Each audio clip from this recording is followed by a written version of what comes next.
Hi everyone, welcome back to Grandpa Mark's Hobbies and a build update of the 56 Ford pickup truck. So today we did the hood emblem, which I think came out really good. I covered the whole thing with the multi pen and let that sit for quite a while to dry. And then I took some Tamiya X7 and I took a toothpick and sharpened it with an X-Acto knife.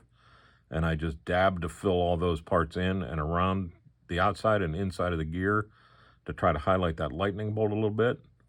For the Ford up top, that's supposed to be really dark black, but it's not going to happen because the Ford itself isn't very prominent.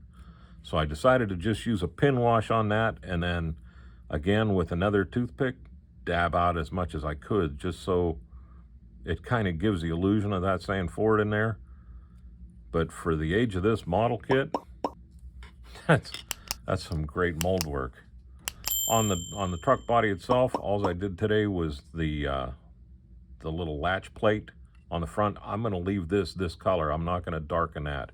So I wanted to give a little bit of breakup in the color on there. So that's all I did with the body. The bed, my bare metal foil was trash. So I decided to go with the multi pen on here, and I think it came out pretty darn good. It highlights those oak boards really well, and can't ask for much more than that, especially from where I stood with that bare metal foil. That stuff, I don't know what happened to it, but when I took it out of the package, it kind of just was like snow. It just disintegrated, almost like an old gold leaf would. When you take it and it flakes off when you rub it off. It was about the same way. There was no saving it. So I think that's a win on that bed. The next thing I did is I took Mod Podge and I put another layer on the turn signal lights that were non-existent on the kit. So we'll give the illusion of turn signals on there when we're done. That'll dry flat clear or matte clear. So that's looking pretty good. I think this whole thing is looking nice. So there's that. Then we got the rear end put together, painted. I did a dry brush on the universal joints, and then I did a little brushing across this just to give this a little highlight, just so it shows up a little bit more and doesn't just disappear underneath that bed.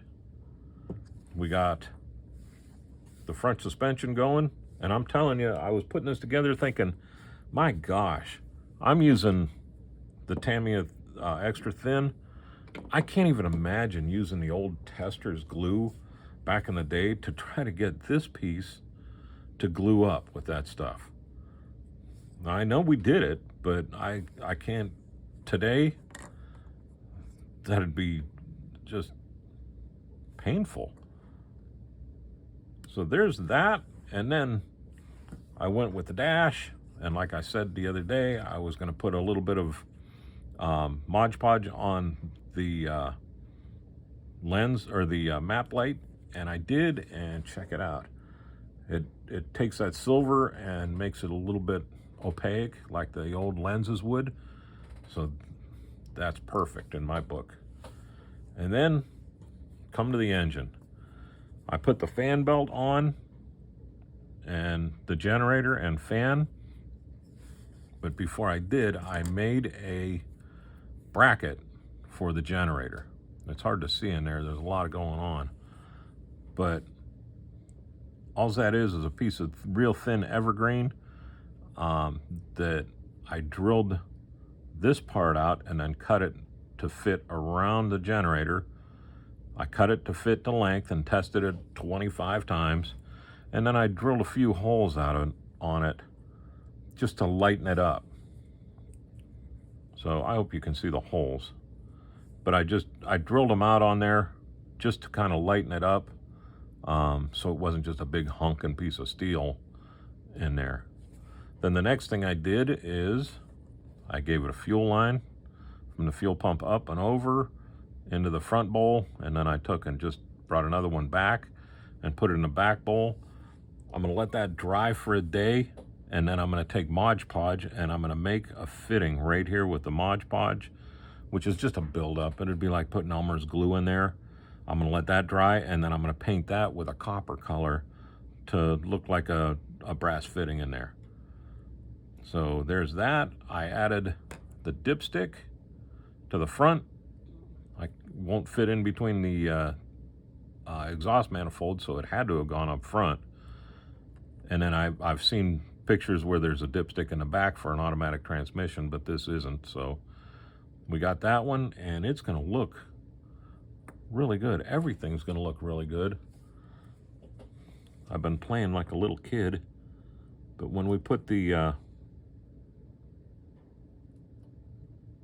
air cleaner over the top, you're still going to be able to see quite a bit of that detail. So nothing's lost with this thin air cleaner. And that's why I went the extra mile and got the fuel line doubled up and the return spring. Once this is in the frame, I will run a throttle cable back and out and just attach it to the firewall somewhere. And we will have the heater hoses. Remember, in Northeast Ohio, I'm going to have a heater in this thing. So that's where we stand right now.